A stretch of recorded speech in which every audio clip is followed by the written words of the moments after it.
उस जीव को क्या करना चाहिए, अपने कल्याण का कौन सा साधन करना चाहिए। यत् श्रोतव्यम, क्या सुनना चाहिए, अथवा किस मंत्र का जप, अथो जप्यम, अथवा किस सत्कर्म का अनुष्ठान करना चाहिए, किसका स्मरण करना चाहिए,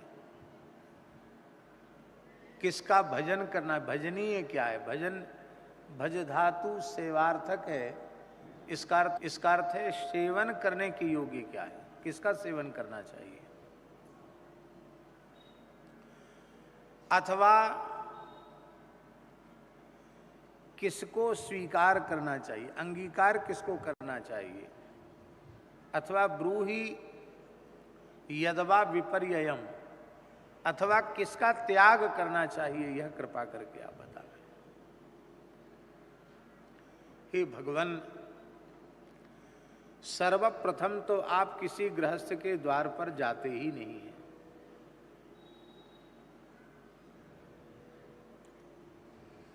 विरक्त महात्माओं को, परमहंस महात्माओं को भी गृहस्थ के द्वार पर जाना पड़ता है, क्योंकि देह धर्म साथ में है। तो 24 घंटे में एक बार भिक्षा के लिए तो जाना पड़ेगा कि नहीं। श्री सुखदेव जी महाराज भौतिक जगत की किसी भी वस्तु को आहार के रूप में ग्रहण नहीं करते, केवल पवित्र वायु का आहार करते हैं। इसलिए ये बात कही जा रही है कि किसी गृहस्थ के द्वार पर भिक्षा भी नहीं लेनी है तो किसके द्वार पर जाने की आवश्यकता है। कथनचित किसी सदगृहस्थ का सौभाग्य का उदय होवे और उसके द्वार पर आप पहुंच जाएं तो अत्यंत अनुनय विनय करने पर भी उतनी देर तक ही आप उसके द्वार पर ठहरते हैं जितनी देर में एक गाय दुही जाए। नूनम भगवतो ब्रह्मन गृहेषु गृह मेधिनाम न लक्ष्यते ह्यवस्थानम अपि गोदोहनं क्वचित। गोदोहन से अधिक एक गैया के दुहने में जितना समय लगता, उससे अधिक समय आप उसके द्वार पर नहीं जाते। इसका आशय क्या है? इसका आशय है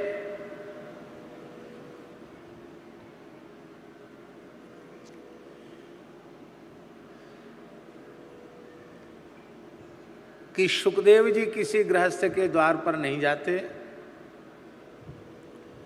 जाते हैं तो उसी भाग्यशाली गृहस्थ के द्वार पर जाते हैं जिसके गृह द्वार पर 10-20 गाय होती है।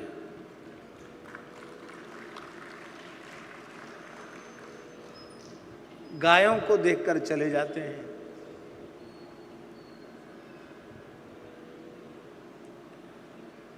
और प्रत्येक सदगृहस्थ जो अतिथि देवो भव के सिद्धांत का आदर करता है, उसका सौभाग्य जगे और कोई आत्माराम आप्त काम पूर्ण काम परम निष्काम ब्रह्मविद वरिष्ठ महापुरुष स्वयं अतिथि के रूप में आ जाएं, तब उस गृहस्थ के सौभाग्य का क्या कहना। आपके घर में कोई अतिथि आता है तो बिना खिलाए पिलाए आपको उसको नहीं जाने देते। और सुखदेव जी की कोटि के कोई महात्मा आ जाएं तो तब तो ये जरूर आग्रह रहेगा कि भले ही तुलसी का एक दल ही अपने जिह्वा पर रख लें, पर ये इनकी चरणरज हमारे घर में पड़ी है, ये कुछ न कुछ स्वीकार करके जाए। तो आशय यह है कि वह गृहस्थ प्रार्थना करता है कि भगवान अब आप आ ही गए हैं तो आपको भिक्षा लेकर जाना पड़ेगा। सुखदेव जी कहते, वत्स मैं तो भिक्षा कुछ लेता नहीं, महाराज तो हमारा तो बड़ा अनिष्ट हो जाएगा, आप जैसे महात्मा बिना आतिथ्य के चले जाएंगे। तब आप कहते चलो तुम्हारे जैसा कोई प्रेमी मिले तो एक घूंट धारोष्ण गाय का दुग्ध ले सकता हूँ, तो उतनी देर के लिए मैं ठहर जाता हूँ जितनी देर में तुम्हारी एक गैया की धार कट जाए। यह है न लक्ष्यते ह्यवस्थानम अपि गोदोहनं क्वचित। इससे हम लोगों को ये शिक्षा लेनी चाहिए कि यदि हम चाहते हैं कि शुकदेव जी की कोटि के महात्मा कवि जीवन में हमारे द्वार पर आवें, तो वेद लक्षणा भारतीय देसी गाय आप अपने घर में जरूर रखो।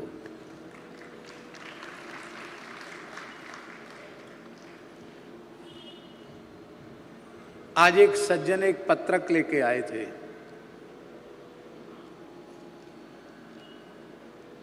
उसमें लिखा था गौशाला नहीं गोचर चाहिए। बहुत सुंदर विचार है, पर गौशाला नहीं ये बात ठीक नहीं है। गौशाला भी चाहिए और गोचर भी चाहिए, गोवंश का संरक्षण भी चाहिए और गोवंश का संवर्धन भी चाहिए।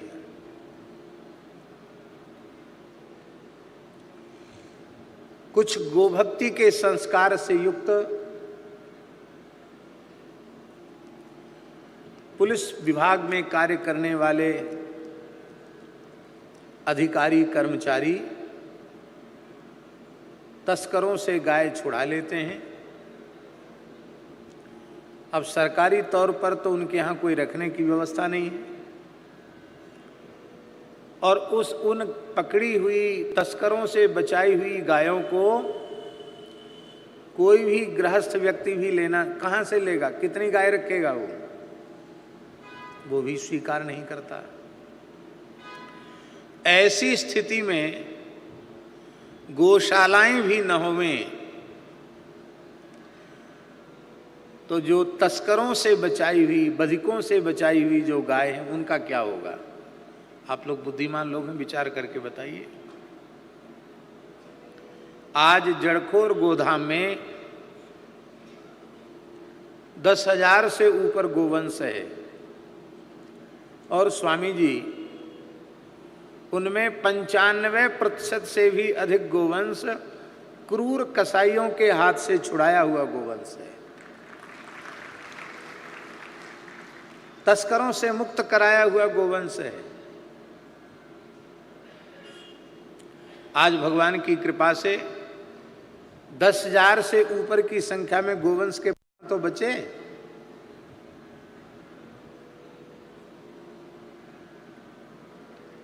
अपने ठाकुर जी की जितनी गौशालाएं, चाहे गोवर्धन में सूरश्याम गौशाला हो, जड़खोर हो, ओरछा हो, सब जगह कसाईयों से बचाई हुई गाय है। और बड़ी बात यह है कि संरक्षित गोवंश में से संवर्धन हो रहा है, उनकी बहुत उत्तम चिकित्सा करके, उनका उत्तम पोषण उनको दे करके, फिर उन्हीं में वर्गीकरण करके उनमें से उत्तम नस्ल तैयार की जा रही है। ये बहुत बड़ा काम हो रहा है, संरक्षण के साथ संवर्धन का कार्य। गौशालाएं नहीं होंगी तो क्या करोगे? आज गोचर सबका सब कब्जे में चला गया।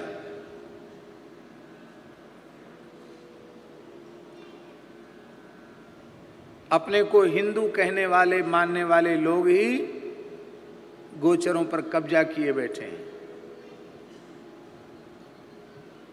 उसमें अधिकारी, ऑफिसर, नेता, कृषक सभी लोग सम्मिलित हैं।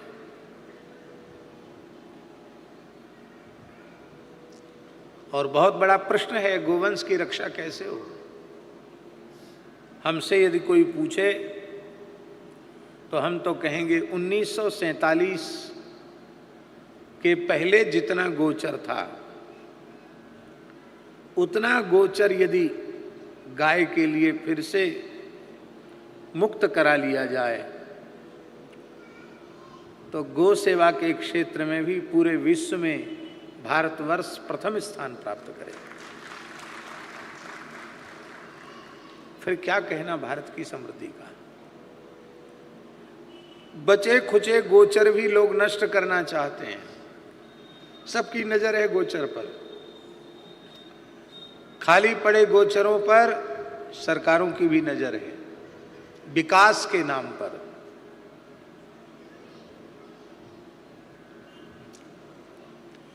परम श्रद्धेय स्वामी श्री राम सुखदास जी महाराज ने बीकानेर क्षेत्र में धौरा नामक जो जगह है,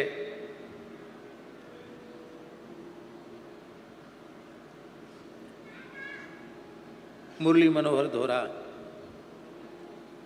बहुत बड़ी भूमि गोचर की मुक्त कराई थी, आज भी है, पर उस पर भी कुदृष्टि सरकार की पड़ रही है, जनता की पड़ रही है। अभी वहाँ के लोग संघर्ष कर रहे हैं उस गोचर को बचाने के लिए। है?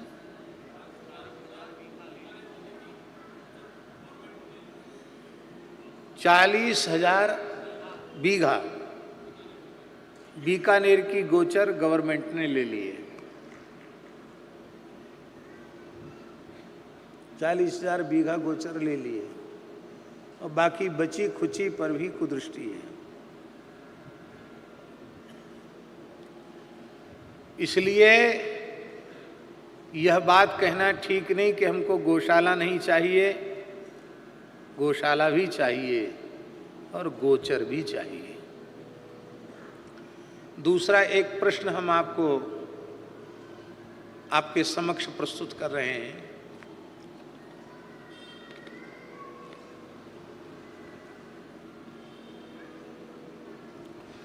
मूल में तो भगवान की प्रेरणा है, पर लोग ऐसा कहते हैं कि आपसे प्रेरित होकर हमने गोपालन आरंभ किया। ऐसे स्वामी जी एक दो लोग नहीं हैं, पूरे देश में हजारों की संख्या में लोग हैं। पूरे देश के हर प्रांत में सैकड़ों गौशालाएं खुली हैं और वहाँ के लोग कहते हैं आपकी वाणी से प्रेरित होकर हमने गौशाला स्थापित की और शुरू की। तो सैकड़ों तो गौशालाएं खुल गई और हजारों की संख्या में लोग गोपालक हो गए। अब वो एक समस्या सामने रखते हैं कि महाराज जी अब अधिक गोवंश जो हो रहा है, अब हम उसको क्या करें, कहाँ ले जाएं? तो आसपास होते हैं तो हम उनको प्रेरित करते हैं कि आप वाहन करके सुविधापूर्वक गायों को लाइए, हमारी गौशाला में उनको आश्रय मिलेगा। नहीं, आपके आसपास की कोई गोरक्षणी शाला हो, गौशाला हो, तो वहाँ आप कुछ सेवा दे करके उस गाय को वहाँ दे दीजिए।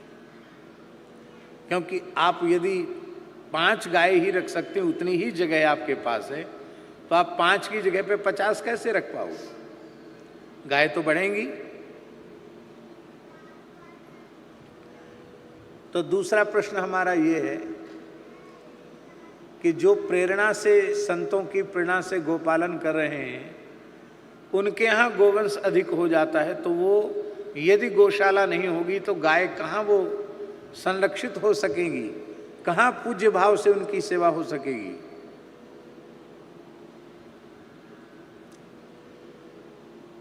खेती गो आधारित नहीं हो रही है। बहुत कम मात्रा में लोग गो आधारित कृषि के लिए प्रोत्साहित हो रहे हैं। अभी समय है, अभी भूमि को विषाक्त होने से, बंजर होने से बचाया जा सकता है। वेद लक्षणा भारतीय देसी गायों के गोबर गोमूत्र का वैज्ञानिक पद्धति से किए गए प्रयोग के द्वारा अभी भी भूमियों का संरक्षण हो सकता है।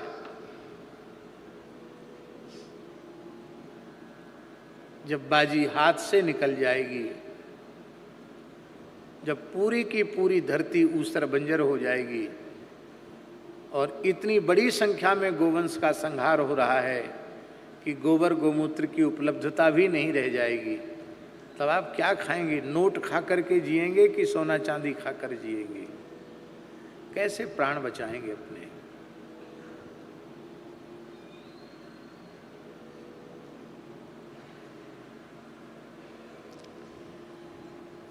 तो किसान गो आधारित कृषि के लिए प्रेरित हों,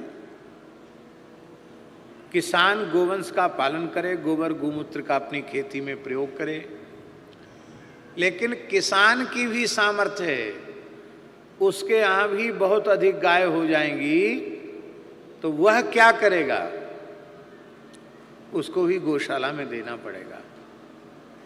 इसलिए सार्वजनिक गौशालाओं का निर्माण प्रत्येक ग्राम पंचायत स्तर पर, प्रत्येक ब्लॉक स्तर पर, प्रत्येक तहसील के स्तर पर, जनपद के स्तर पर, प्रांत के स्तर पर बड़े बड़े गो अभयारण्य, गोरक्षणी शालाएं होनी चाहिए। इसके साथ गो आधारित कृषि, गो आधारित चिकित्सा और गो आधारित शिक्षा, माने पाठ्यक्रम में गो पालन की शिक्षा का स्थान होना चाहिए, प्राइमरी से लेकर स्नातक तक। तब लोग ठीक से गोवंश की सेवा कर पाएंगे। इसलिए हम सबके भावों का, विचारों का आदर करते हुए भी ये निवेदन करना चाहते हैं कि गोचर भी आवश्यक है, गौशालाएं भी आवश्यक हैं और गोवंश का संरक्षण के साथ संवर्धन भी अत्यंत अत्यंत आवश्यक है। बोलो भक्तवत्सल भगवान की। समय तो हो रहा है, पर एक छोटी सी बात हम कह दें। शुकदेव जी के गोदोहन को लेकर हमारे ध्यान में एक बात आई। हमारे पूज्य सदगुरुदेव भगवान श्री पहाड़ी बाबा जी महाराज, जो परम विरक्त महात्मा थे, समर्थ महान योगी थे, लगभग 130 वर्ष की आयु तक वे विराजमान रहे और उसके बाद स्वेच्छा पूर्वक ही उन्होंने अपने देह का विसर्जन किया, महान योगियों की तरह। कैसा जीवन था, हम यदा कदा उनके प्रसंगों का स्मरण करते हैं। एक ही कौपीन रखते थे, 2 लंगोटी नहीं, एक ही ये चला, एक ही लंगोटी, एक ही गमछा। पूरे जीवन में न कभी गद्दा बिछाया, न कभी रजाई ओढ़ी। इतनी छोटी एक आसन, उसी पर खाली तखत के ऊपर, तखत पर भी कोई बिछौना नहीं। प्रायः तो नीम के वृक्ष के नीचे बैठे रहते थे।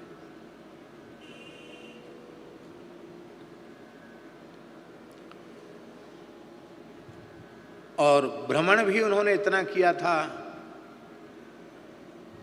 पूर्व पश्चिम उत्तर दक्षिण पैदल, बर्मा, तिब्बत, अफगानिस्तान तक, काबुल, गंधार तक पैदल गए, मानसरोवर, सब जगह पैदल गए, सारे देश का पैदल भ्रमण किया।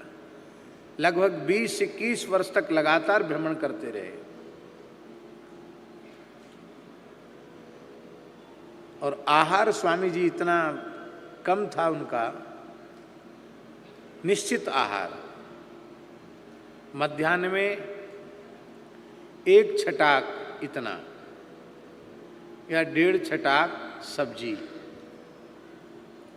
और शाम को रात्रि में 1.5 पाव दूध। यही आहार उनका था 1940 से 2003 तक। यही आहार रहा। सन 1940 से लेकर 2003 तक इतना ही आहार रहा, वो भी 24 घंटे में एक बार।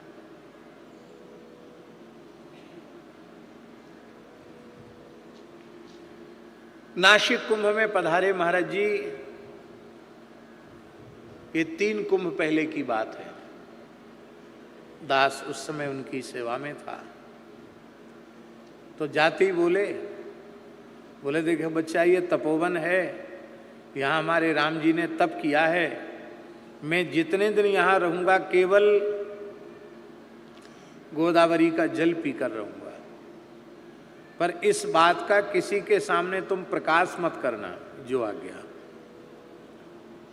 तो सवेरे हम 2 बजे रात को महाराज जगा देते, रात को 3 बजे के करीब गोदावरी चले जाते, स्नान करके महाराज के कमंडल में ब्रह्म पात्र में गोदावरी जी का जल लेके आते, उसी को बीच बीच में 2-3 घंटे में 1 घूंट 2 घूंट जल ले लेते, बस। लगातार छत्ता में बैठे रहते, सामने द्वार बंद रहता, पर्दा बंद रहता। 22 घंटे तक एक आसन से बैठे हुए हमने उनको देखा। और स्वामी जी 10 दिन तक केवल गोदावरी जल पर थे वो। इसके बाद घृष्णेश्वर और भीम शंकर और ये सब जो महाराष्ट्र के ज्योतिर्लिंग हैं उनके भ्रमण का प्रस्ताव आया, तैयार हो गए, हाँ चलो। अब महाराज जी केवल जल पर, 10 दिन से तो केवल जल पर थे। तो हम सब लोगों को बड़ी चिंता थी कि महाराज जी से पूछने की हिम्मत किसी की है नहीं, वृद्ध शरीर है और केवल जल पर हैं इतने दिनों से, फिर यात्रा भी कर रहे हैं, तो महाराज जी कुछ भिक्षा ले लेते तो अच्छा था। तो 1-2 भगत थे, उनमें एक भक्त इंदौर के थे, उनका नाम बाबूलाल जी था। बाबूलाल जी ने कहा महाराज जी आप कैसे भी कह के महाराज जी से प्रार्थना कीजिए।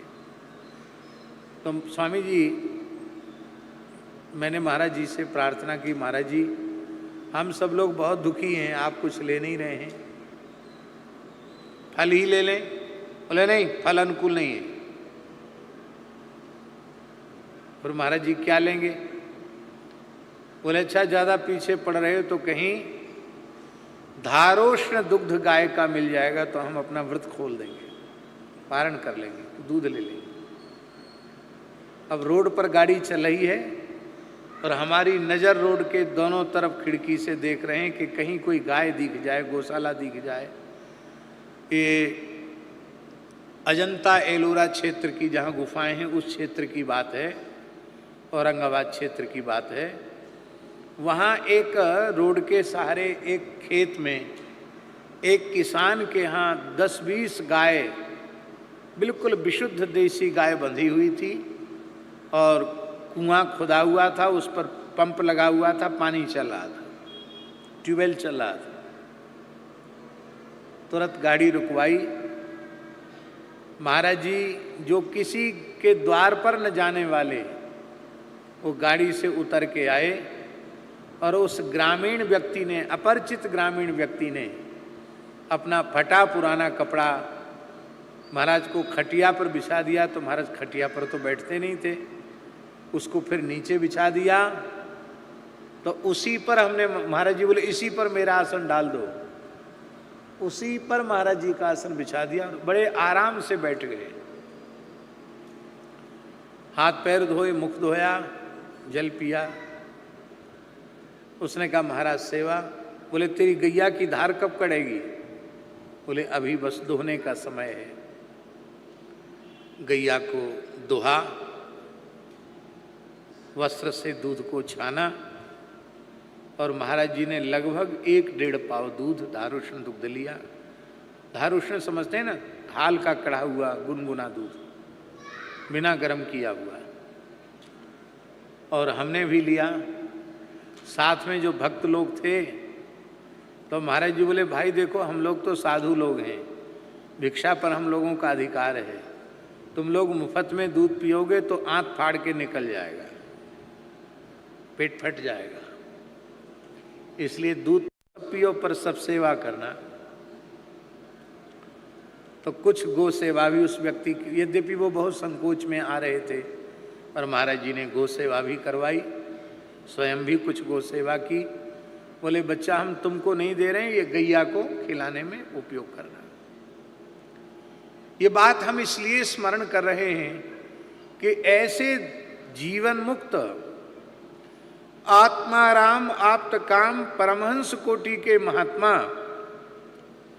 उनके आतिथ्य का सौभाग्य उस कृषक को, उस ग्रामीण व्यक्ति को केवल इसलिए मिल गया क्योंकि उसके खेत पर 10-20 देसी भारतीय गाय खड़ी हुई। इसलिए भैया गो पालन के लिए प्रेरित हों, प्रोत्साहित हों, अवश्य गो पालन करना चाहिए। तो भगवान, आप किसी गृहस्थ के द्वार पर या तो जाते नहीं हैं, जाते हैं तो केवल उतनी देर के लिए ठहरते हैं जितनी देर में एक गाय की धार कढ़े, गाय दुही जाए। पर भगवान इस नियम को मेरे साथ मत रखना, जब तक मेरी अंतिम श्वास है तब तक आपकी सन्निधि हमें प्राप्त हो, ये कहने का भाव है। आप हमारे ऊपर कृपा कीजिए। मरने वाले को क्या करना चाहिए, इसका समाधान कीजिए। श्री शुक उवाच वरीयानेशते प्रश्न क्रतो लोकहितं नृप आत्मवित् सम्मतः पुंसां श्रोतव्यादिषु यः परः। हे राजन,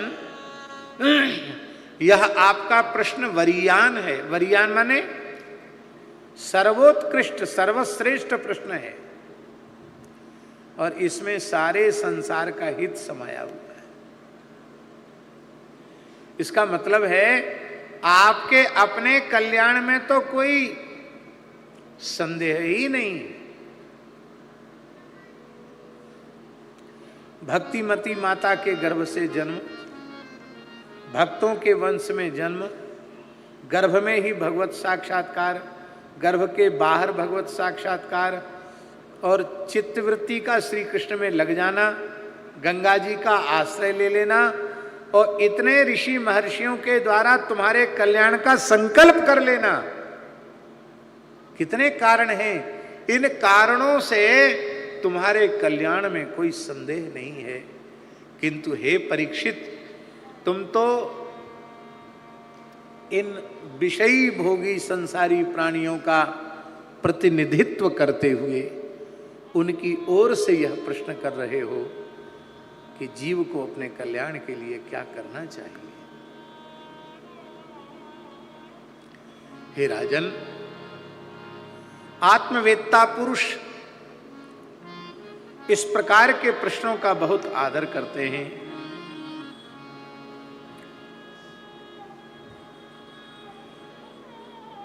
मनुष्यों के लिए बहुत सी बातें कहने सुनने की हैं,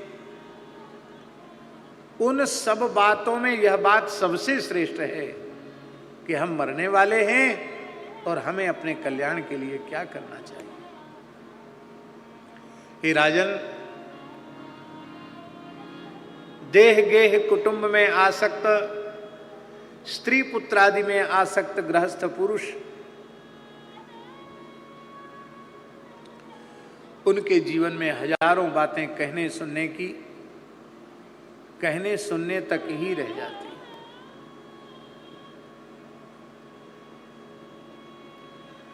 क्यों? क्योंकि उनकी दृष्टि शरीर पर है, भगवान पर उनकी दृष्टि नहीं है। अपश्यता मात्म तत्वं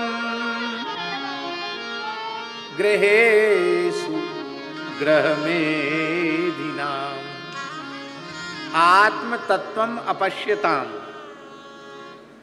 उनकी दृष्टि आत्म तत्व पर नहीं है, विनाशी शरीर संसार को ही सत्य मानकर व्यवहार कर रहे हैं। इसी में जी रहे हैं, इसलिए उनके जीवन में कहने सुनने की बातें केवल कहने सुनने तक ही रह जाती हैं।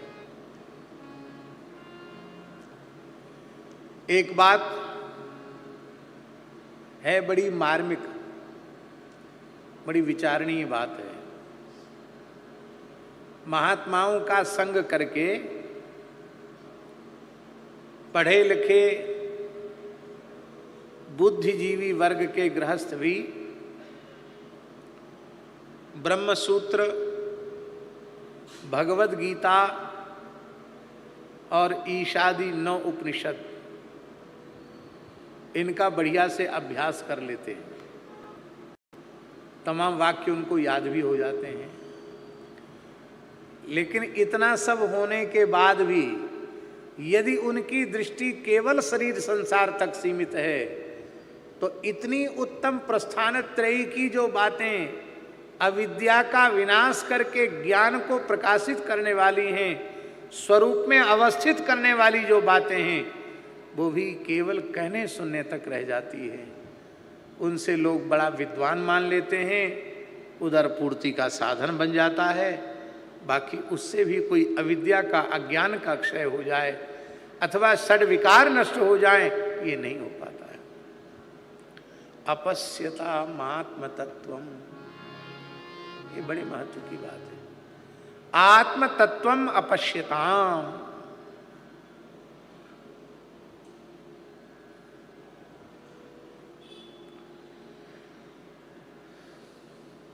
अब प्रश्न हुआ, आत्म तत्व उन्हें दिखाई क्यों नहीं पड़ता?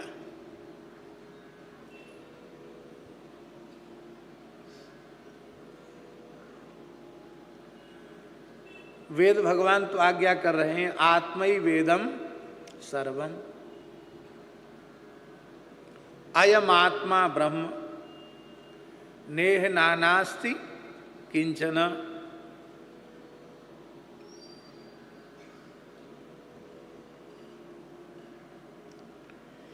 ईशावास्य मिदम सर्वम यत्किंचित जगत्यान जगत तेन त्यक्तेन भुंजीथा मां गृधक कस्य सिद्धनम, इत्यादि इत्यादि।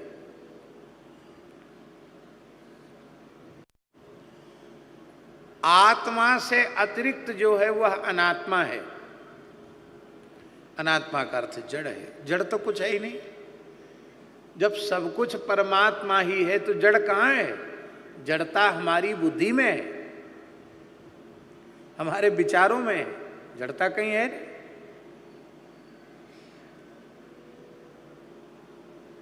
पर अपश्यताम आत्मतत्वम, आत्मतत्व को देखते नहीं, उस पर उनकी दृष्टि नहीं है। क्यों नहीं?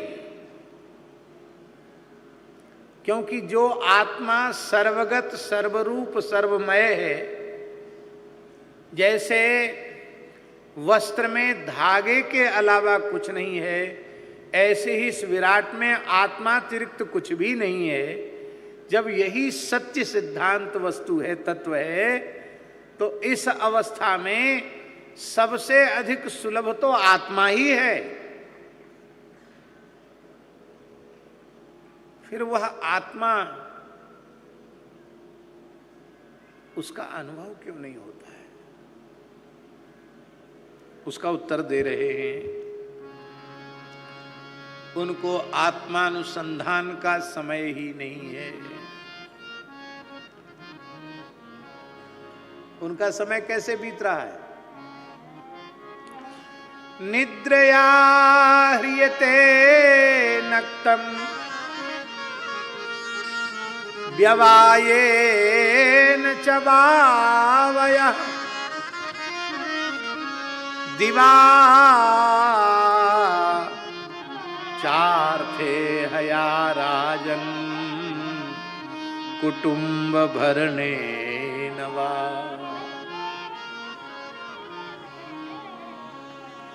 रात्रि का क्षण बहुत मूल्यवान है। सब दुनिया सो जाती है, नीरवता छा जाती है। उस समय आप जो कुछ चिंतन करो उसका एक अनुपम सुख होता है। हमारे महाराज जी कहते थे, पहाड़ी बाबा महाराज, वो कहते थे बच्चा रात को 2 बजे से लेके और सवेरे 5 बजे तक भजन की हाट लगती है। क्या लगती है? हाट जानते हैं? बाजार। 5 बजे के बाद हाट उठ जाती है और हाट उठने के बाद फिर सड़ा गला सामान मिलेगा अथवा नहीं मिलेगा। इसलिए जिस समय भजन की हाट लगी हुई हो उस समय हाट में भजन के रत्न संग्रहित कर लेने चाहिए। फैशन बन गया है बहुत देर रात तक जगना और सवेरे देर तक सोना, फिर कथा में बैठ के भी बार बार मुंह खोलना।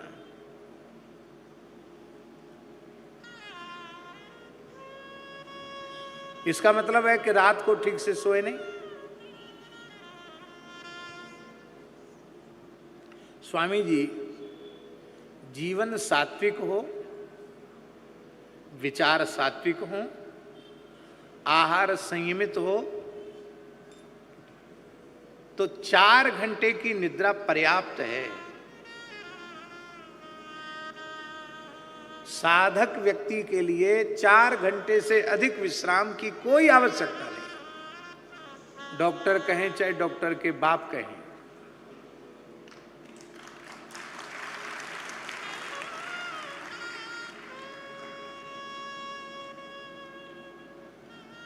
हम अपनी घोषणा नहीं करते कि मैं बहुत सात्विक व्यक्ति हूं, लेकिन दास को तो ऐसा अभ्यास पड़ गया है कि यदि 2-3 घंटे भी हमको नींद आ गई तो हमारी नींद पूरी हो गई।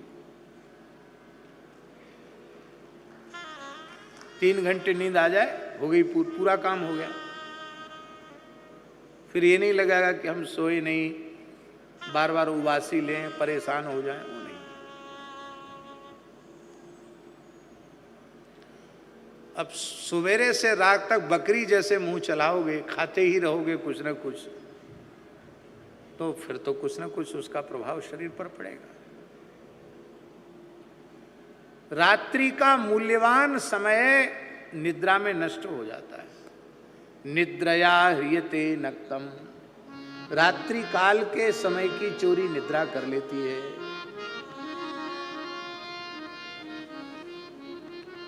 अथवा व्यवायेन, व्यवाय कहते हैं स्त्री पुरुष के समागम को, विषय भोग को।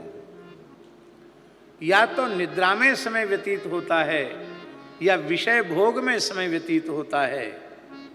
अब दिन हुआ तो दिवाचार्थे हया, सारा दिन धन कमाने की इच्छा में नष्ट हो जाता है। किसान खेत पर चला गया, व्यापारी दुकान पर चला गया, नौकरी चाकरी करने वाले अपनी ड्यूटी पर चले गए, दिन भर उसी में लगे।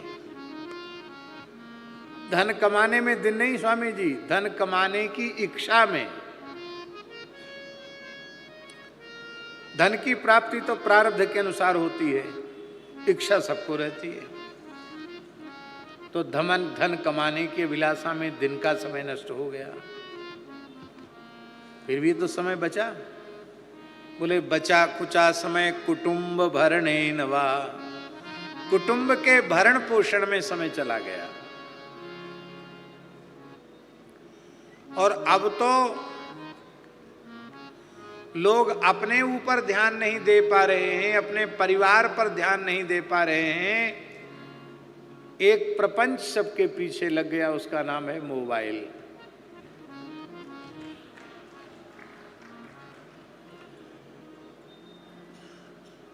यात्राएं तो करनी पड़ती हैं, सार्वजनिक वाहनों से भी, ट्रेन वगैरह में भी यात्रा करनी पड़ती, तो देखते हैं किसी को किसी से मतलब नहीं, उसी में लगे हुए हैं।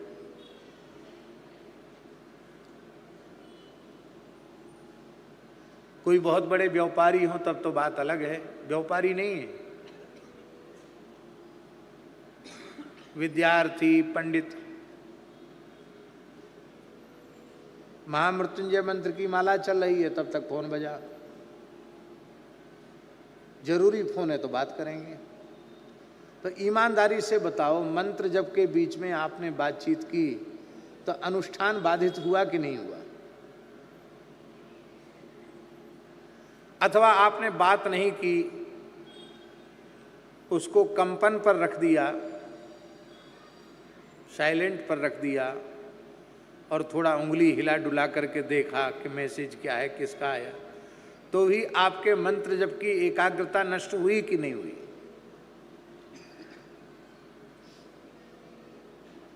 आज इस मोबाइल के कारण अनुष्ठान भी सफल नहीं हो रहे हैं। मंदिर के भीतर सबका प्रवेश नहीं होना चाहिए, मंदिर की मर्यादा रहनी चाहिए, यही शास्त्रीय व्यवस्था है, पर मोबाइल भीतर जा रहा है। धन्य है, कितनी तपस्या की हुई होगी मोबाइल ने। शौचालय से लेकर मंदिर तक जा रहा है। अभी एक सप्ताह पहले हमको मालूम पड़ा कि लोग शौचालय में भी, बाथरूम में भी मोबाइल लेके जाते हैं। हमारे ही एक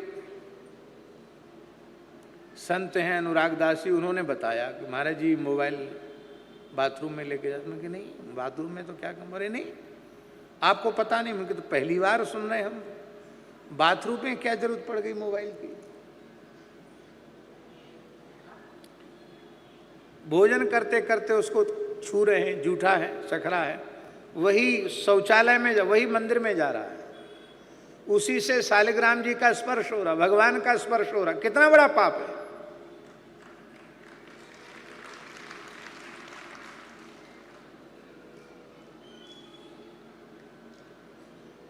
ये ताली बजाने के लिए हम नहीं बोल रहे हैं, ना हम ताली पसंद करते हैं, बाकी हम निवेदन कर रहे हैं, ये हृदय की पीड़ा कह रहे हैं। मनुष्य अपने अमूल्य जीवन के समय को व्यर्थ में नष्ट कर रहा है।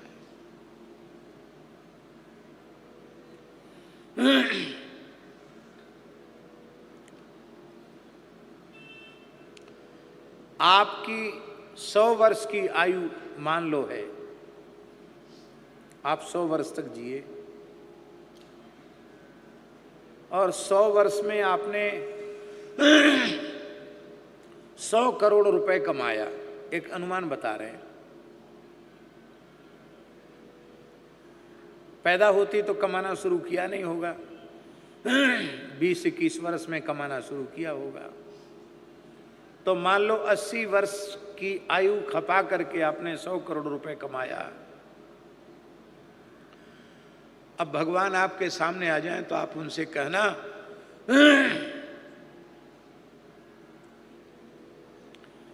कि हम जितना जी चुके हैं इतनी ही आयु हमको दे दो, और हमने 80 साल में जो 100 करोड़ कमाया है वो पूरा का पूरा ले लो, हमको 80 वर्ष की और आयु दे दो, मिलेगी? तब वो कहे कि नहीं 40 वर्ष की दे दो, 80 नहीं दे सकते, आधा कर दो, उतना भी नहीं मिलेगा। उससे आधा कर दो, 20 वर्ष दे दो, बोले नहीं। 20 दिन की दे दो, बोले नहीं मिलेगी। 20 घंटे की दे दो, बोले नहीं मिलेगी। 20 मिनट की दे दो, नहीं मिलेगी। 20 सेकंड की दे दो, बोले नहीं मिलेगी। मौत आ जाएगी तो 1 सेकंड की आयु आपको नहीं मिलेगी। मृत्यु आपकी आ गई तो 1 सेकंड भी आपको 100 करोड़, 1000 करोड़, लाख करोड़ रुपए देकर भी 1 क्षण की आयु आपको नहीं मिल सकती है। तीनों लोगों की संपत्ति लुटाकर भी 1 क्षण की आयु नहीं मिल सकती है। समय इतना मूल्यवान है, इतने मूल्यवान समय को हम नष्ट कर रहे हैं। हाँ, इस अंश में हम विज्ञान को धन्यवाद देते हैं कि कुछ विवेकी लोग मोबाइल के माध्यम से महत्पुरुषों की, सत्पुरुषों की वाणियां सुनते हैं। उतना तो ठीक है, उतने में हम बुराई नहीं करेंगे, पर इसके अतिरिक्त जो प्रपंच में समय नष्ट करते हैं बहुत बुरी बात है। हमारे वृंदावन में एक बहुत अच्छे संत हैं, राधा वल्लभ संप्रदाय के पूज्य श्री प्रेमानंद बाबा।